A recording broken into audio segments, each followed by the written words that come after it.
Good morning to Dr. Elvin. Today we will be presenting topic about drugs type and preparation of infectious disease. So before we start our topic today, we would like to introduce ourselves first. My name is Transition is number matrix S34117. My name is Muhammad Ismail bin Mat Yusof. My matric number is S34159.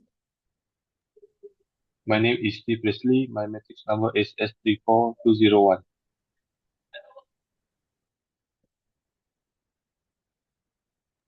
So now I would like to introduce the drugs. Anti-fertility, a drug is used for preventing fertilization as called as anti-fertility agent, also known as contraceptive agent, a method used to preventing normal process of ovulation. This anti-fertility also classified into two types, female and male contraceptive agent. Next will be the mechanism of anti-fertility agent. As you can see that see from the picture that the anti-fertility agent works by preventing ovulation, contain a mixture of female hormone, progesterone, and estrogen. These express the production of FSH and LH, which prevent ovulation and quicken the mucus, make it difficult for the sperm to reach the egg, also making the lining of womb thinner, so fertility egg cannot be reached to the uterus. Next will be the preparation of anti-fertility for hormonal contraceptive. And this is some of the ingredient and process that used for the preparation in different type of preparation. The next will be the type of contraceptive agent into female and male one.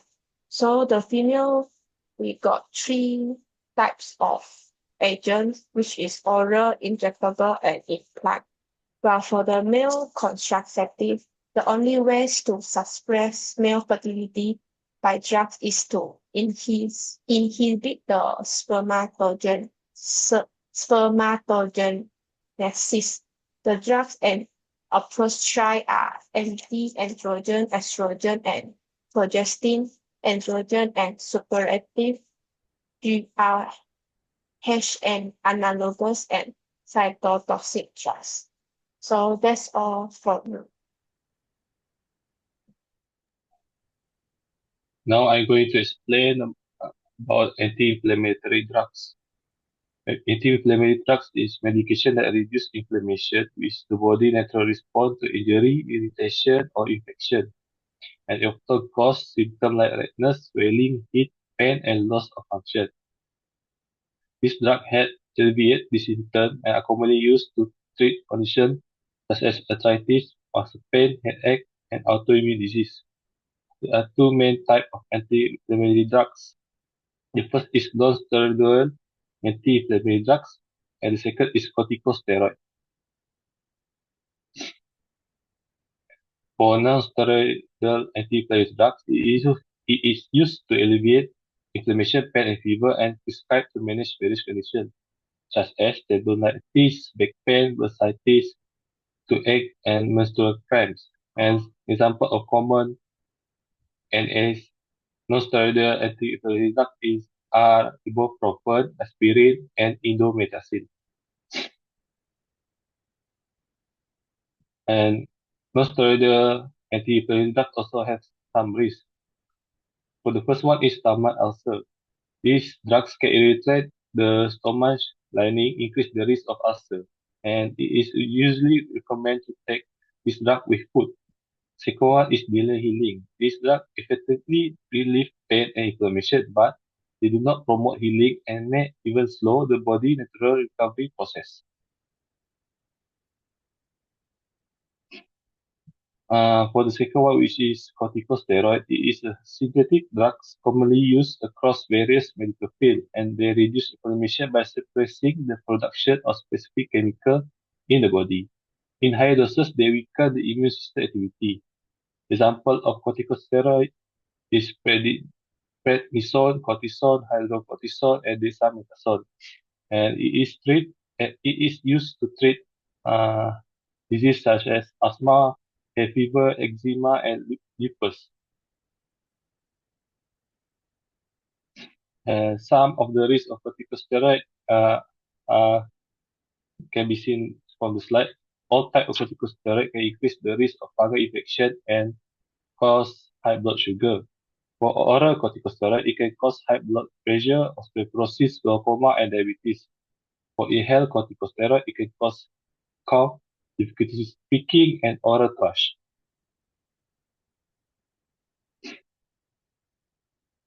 The third one, topical corticosteroid, it can cause rosacea, skin atrophy, perioral dermatitis. And for injected corticosteroid, it can cause skin color loss at the injection site, facial flushing, and insomnia. That's all from me. So next, I would like to explain about the modulators, which is the drugs that target the host immune response or pathogen-specific mechanism to improve the outcomes. And they also can work by boosting the immune system's ability to fight infection or modulating the host inflammatory response to reduce the tissue damage. First one is the oral preparation. Oral preparation for infectious disease like antibiotic, antivirals, or antifungals often rely on a viscosity modulating to improve stability, taste masking, and also swallowability. So we look at the thickening agents. We have a polymer and also natural gums. Hydroxypropyl methylcellulose or hydroxycellulose for syrup and suspension. Carbopol for control release system.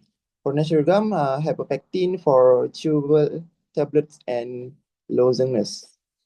Next is de-thickening agent. We have solvent and enzyme such as glycerin and polyethylene glycol to reduce viscosity for easier swallowing. For enzyme, we have amylase for breaking down starch-based thickness.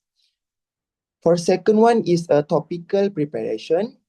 Topical preparation, drugs formulation for infections such as antifungal creams, antimicrobial gels require viscosity control for ease of application and addition to the skin.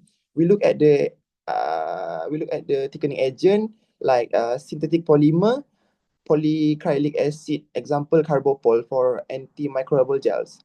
And next one is the natural thickness like alginate for wound dressing with antibacterial properties.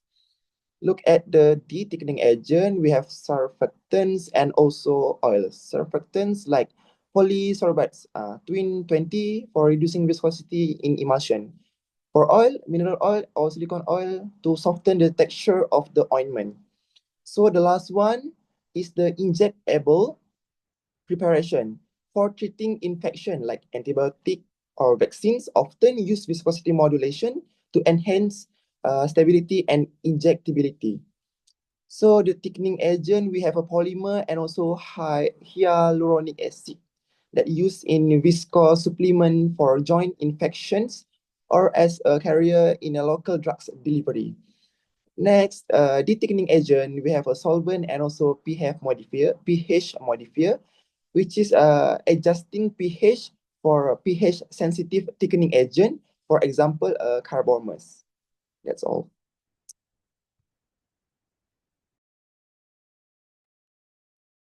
So this slide is the reference for our topic today.